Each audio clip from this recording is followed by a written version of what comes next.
عمران خان صاحب پاپولر آدمی تھے، اس دن ان کے پاس بہت اچھا موقع تھا، وہ اعلان کرتے کہ چلے ماضی میں گالم گلوچ ہو گئی، ایک دوسرے کے تانے ہو گئے، وہ ساری سیاست تھی، اب بات ختم ہو گئی ہے، اب مل کر کام کرتے ہیں مصالحت کے، آپ بھی پاکستانی ہیں ہم بھی پاکستانی ہیں، مل کے کام کریں۔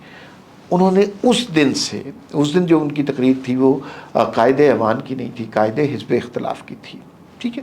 اس کے بعد کئی مواقع آئے، جیسے کے پی کی اور پنجاب اسمبلی کو ڈیزالو کرنا ڈیموکریٹک پروسیس سے باہر نکلنا، نہیں نکلنا چاہیے، نہیں بالکل ایسا ہی ہے، ٹھیک ہے۔ بالکل اچھا، اب جیسے عمران خان جیل میں ہیں، کوئی بات کر کے انہیں نکلنا چاہیے، اور سارے نواز شریف، بے نظیر سارے اس پروسیس سے گزرے ہوئے ہیں، وہ اپنے لیے رستہ نکالتے ہیں، لیکن اگر آپ اپنے لیے رستہ ہی نہیں نکالیں گے، کسی ایک خاص نقطے فرد پر فوکس ٹارگیٹڈ رہیں گے اور ریاست کو بلیک میل کریں گے تو ریاست تو نہیں ہوگی، کبھی بھی نہیں ہوئی، رستہ تو ان کی اپنی پارٹی نہیں نکالنا چاہتی۔ اچھا، اب یہ جو ہے نا پارلیمانی کمیٹیوں کی اتنی بڑی پاور ہے، 7 یا 9 پارلیمانی کمیٹیز ہیں جن کو ہیڈ کر رہی ہے طریقے، جی، ساری ڈیموکریسی کا سسٹم جو ہے، نیشنل اسمبلی، سینٹ، یہ وہ سارا سسٹم چلتا ہے ڈیموکریسی کا پارلیمانی کمیٹی سے، اور یہ رول ہے ڈیموکریسی کا کہ جتنے پارلیمانی جو ہیڈ ہوتے ہیں وہ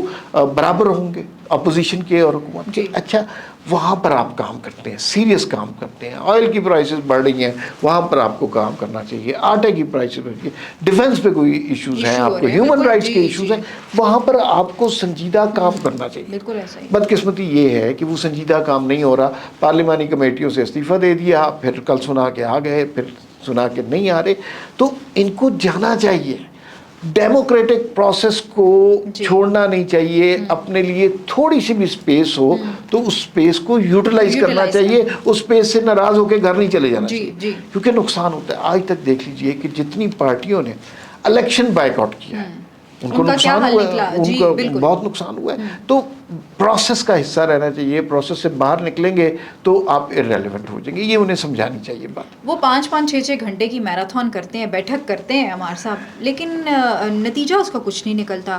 5 اگست کو عمران خان صاحب کو 3 سال جیل میں مکمل ہو جائیں گے۔ وہ پہلے آ رہا تھا جی کہ لانگ مارچ ہونا ہے، اب تو ہم نے سنا ہے کہ لانگ مارچ کو 20 منٹ کا مارچ ہوگا، 20 منٹ کا احتجاج ہوگا، دیٹس اٹ۔ تو ان کی اپنی پارٹی کچھ کرنا نہیں چاہ رہی، وہ صرف مرات انجوائے کر رہے ہیں، وہ باقی ساری چیزیں انجوائے کر رہے ہیں، نتھنگ ایلس۔ اور تو میں ویسے آپ کو بتاؤں، آپ اگر مجھ سے ذاتی طور پہ پوچھیں، میرے خیال میں عمران خان کو اتنی طویل جیل نہیں ہونی چاہیے۔ وہ تو سب کہتے ہیں، پولیٹیکل لیڈرز جاتے ہیں جیلوں میں اور پھر کچھ نہ کچھ کر کے نکل جاتے ہیں، اور عمران خان جو ہیں ان کو بھی نکلنا چاہیے، لیکن مسئلہ یہ ہے ہم اس جنکشر آف ٹائم پر ہیں، معاملات کہاں پہ، دنیا کی طاقتوں کے درمیان ثالثی ہم کرا رہے ہیں، دہشت گردی کی جنگ کا ہمیں سامنا ہے، افغانستان پر حملہ ہو رہا ہے، انڈیا کی طرف سے وہ سچویشن ہے، اکنامک کرائسس کا سامنا ہے، ہم ایک جنگ جیت چکے، یہ سارے ہمارے حالات ہیں۔ ان حالات میں ایک پارٹی اور اس کا سربراہ اگر یہ کہہ دے اور ہمارے اداروں کے خلاف بات کرنا شروع ہو جائے تو یہ انڈیا کی سب سے بڑی خبر بنے گی، جو ہمیں نہیں بنانی چاہیے۔ بالکل، جو کچھ ہم نے اچیو کیا اس کو خراب کرے گی، جو نہیں ہونا چاہیے۔ یہ بنیادی مسئلہ ہے۔ آپ کی ملاقاتیں بھی ہو سکتی ہیں، ساری اجازتیں بھی ہو سکتی ہیں، لیکن موقع نہیں ہے نا اس طرح کی سیاست کا، تو انہیں تھوڑا سا سوچنا چاہیے۔ ایک طرف تو ہم ان کی بات کرتے ہیں، دوسری طرف وہ مولانا صاحب کی سٹیٹمنٹ ہر جگہ وائرل ہے، انڈیا کو موقع مل گیا، وہ اپنی ہیڈ لائنز میں ان کی سٹیٹمنٹ چلا رہے ہیں۔ عمار صاحب، آپ کو لگتا ہے مولانا صاحب معافی مانگیں گے؟ اور اب عوام یہ سوال کر رہی ہے کہ صدر پاکستان اور وزیر اعظم شہباز شریف کیوں خاموش ہیں؟ 2-3 باتیں اس میں بہت امپورٹنٹ ہیں۔ مولانا فضل الرحمان زیرک سیاستدان ہے، لائق آدمی ہے، سیاست کے نشیب و فراز انہوں نے بہت دیکھے ہوئے ہیں۔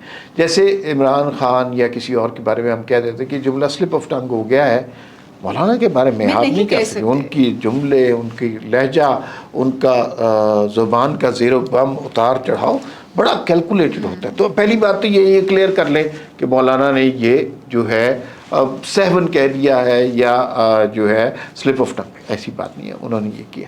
اس بات سے دکھ ہوا، لوگوں کے دل دکھے ہیں۔ اور مولانا کو یہ بات نہیں کرنی چاہیے تھی. اب 2 قسم کے مطالبات ہو رہے ہیں. ایک تو یہ ہے کہ مولانا اپنے الفاظ واپس لیں, معذرت کریں قوم کے ساتھ, افواج کے ساتھ, شہداء کی فیملی کے ساتھ. اور دوسرا بات یہ ہے کہ اب پریشر بڑھ رہا ہے وزیر اعظم پاکستان اور صدر مملکت پر بھی کہ وہ بھی اس بات کی مذمت کریں.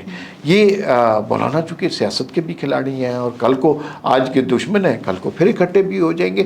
تو اب یہ ان کی طرف سے کوئی سٹیٹمنٹ آنی چاہیے. میرے خیال میں اب وقت آ گیا ہے کہ تھوڑی سی تادیبی بیان صدر مملکت یا وزیر اعظم پاکستان کی طرف سے آنا چاہیے. قوم دیکھ رہی ہے اور قوم کی یہی امید ہے کہ یہ کوئی نہ کوئی ایسا بیان آ جائے گا, کیونکہ شاید مولانا صاحب یہ بھول چکے ہیں کہ امن جو ہے وہ مفت میں نہیں ملتا. ظاہر ہے امن کی ہم بڑی قیمت اٹھاتے ہیں اور پاکستان نے تو بہت قیمت چکائی ہے.